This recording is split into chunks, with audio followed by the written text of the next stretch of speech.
Good day, here are the headlines from the Philippine News Agency.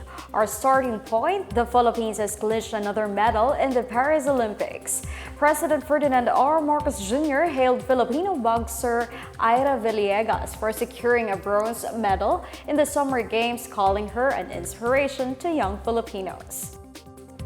In a social media post, President Marcos lauded Villegas, saying it was a knockout performance during her Olympic debut and that she made all Filipinos proud, being an inspiration to young Filipinas. The president also thanked her for bringing home the bronze.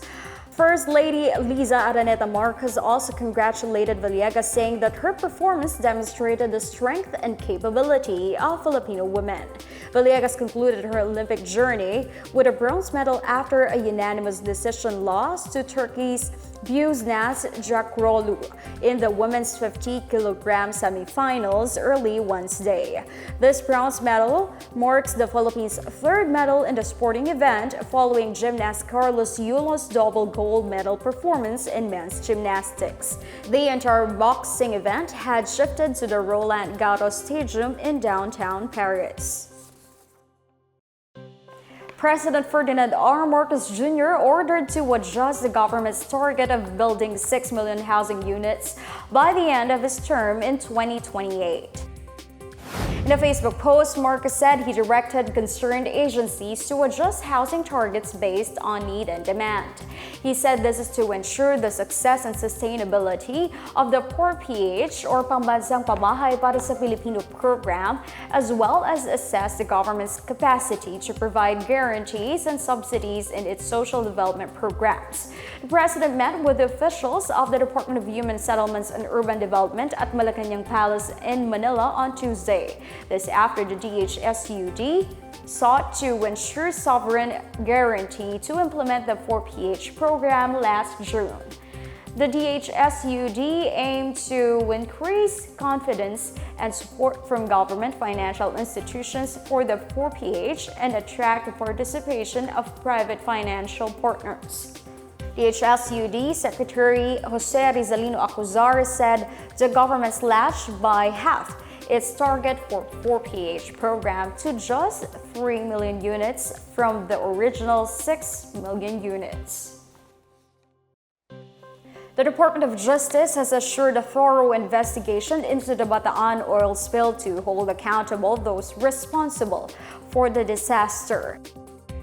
In a statement, the DOJ says it is committed to run after every single individual liable for the recent capsizing of 3 sea vessels, resulting in the thousands of liters of oil spilling over the bodies of water in Bataan, which also affected nearby provinces such as Cavite and Marinduque.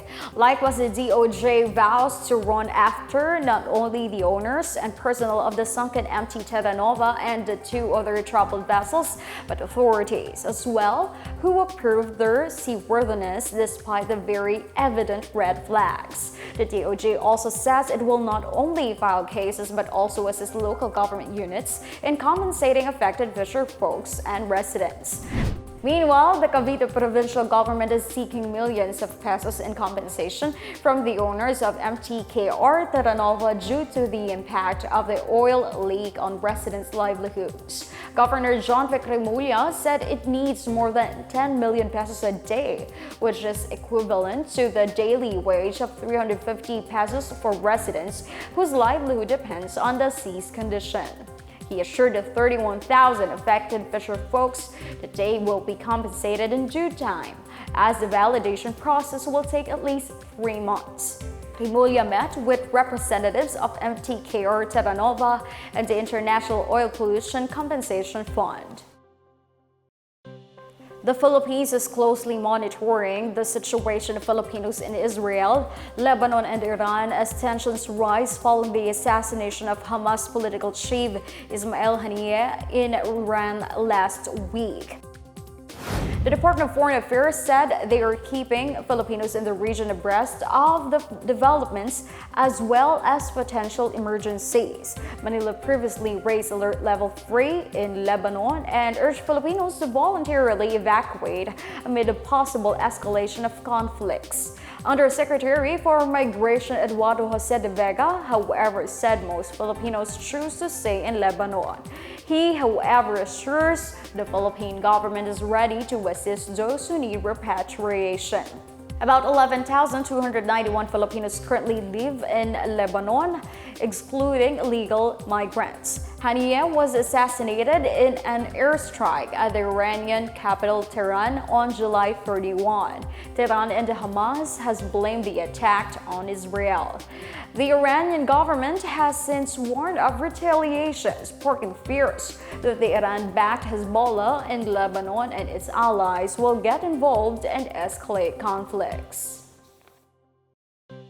In our weather news, parts of the country will continue to experience rains brought by the southwest monsoon or Habagat. Weather Bureau Pag-asa says the southwest monsoon will bring cloudy skies with scattered rain showers and thunderstorms over Zambales, Bataan, Occidental Mindoro, and Palawan. Metro Manila, Visayas, Calabarzon, Bicol region, and the rest of Mimaropa will experience partly cloudy to cloudy skies with isolated rain showers or thunderstorms. The rest of the country will also have isolated rains caused by localized thunderstorms. Meanwhile, Pag-asa says the low-pressure area inside the Philippine area of responsibility and the tropical depression spotted outside PAR are unlikely to affect the country. The LPA was last tracked 575 kilometers northeast of Itbayat, Batanes, and has a slim chance of developing into a cyclone.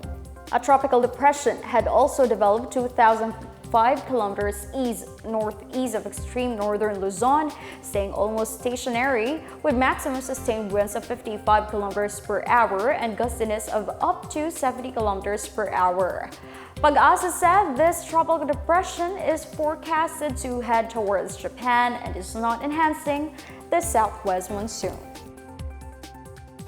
And that's the latest and the biggest stories on the Pna Headlines. For more news updates, please visit our website, pna.gov.ph, or our Facebook and X account, Philippine News Agency. The Pna Headlines is also streamed via the Servicio Facebook page. You may also watch the Pna Headlines through the Philippine News Agency's YouTube account and via the News and Information Bureau website under Pna News. I am Stephanie Civiliano. This is the Pna Headlines, bringing stories to unite the nation.